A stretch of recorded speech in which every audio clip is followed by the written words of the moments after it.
Welcome to Banu's kitchen and blogs. ఈరోజు చేపల పులుసు ఎలా చేయాలో చూసేద్దాం. దానికోసం 2 మీడియం సైజ్ చేపలు తీసుకోండి. ఒక చిన్న పాన్లోకి ధనియాలు, జీలకర్ర, మెంతులు వేపి ఒక పెద్ద నిమ్మకాయ సైజ్ అంత చింతపండు తీసుకుని నీటిలో నానబెట్టండి. ఒక మిక్సీ జార్లోకి 2 పెద్ద సైజు ఉల్లిపాయలు తీసుకుని బరకగా మిక్సీ పట్టండి. అది కూడా తీసి పక్కన పెట్టి అదే మిక్సీ జార్లోకి కొంచెం వెల్లుల్లి, అల్లం, జీలకర్ర, ధనియాలు, మెంతులు వేసి బాగా ఫైన్గా మిక్సీ పట్టండి. మెత్తగా మిక్సీ పట్టాలి. తర్వాత ఒక గిన్నెలోకి బరకగా మిక్సీ పట్టిన ఉల్లిపాయ ముక్కలు, 3 పచ్చిమిర్చి ముక్కలుగా చేసి అవి కూడా దానిలో వేసి దానిలో సరిపడినంత ఉప్పు, పసుపు వేయండి.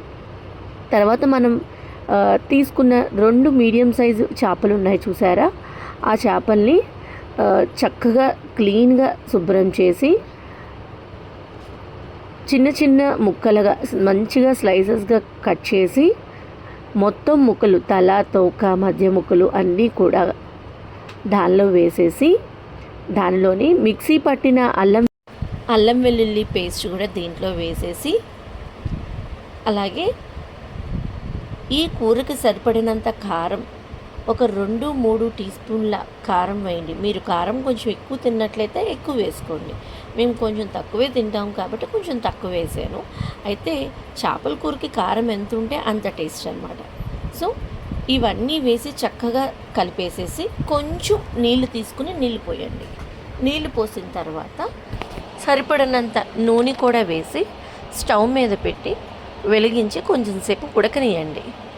యాక్చువల్గా అందరూ చింతపండు పులుసు ముందే పోసేస్తారు. అయితే ముందే పోసేయడం వల్ల ఏమవుతుందంటే ఉల్లిపాయలు అనేవి సరిగ్గా ఉడకవు.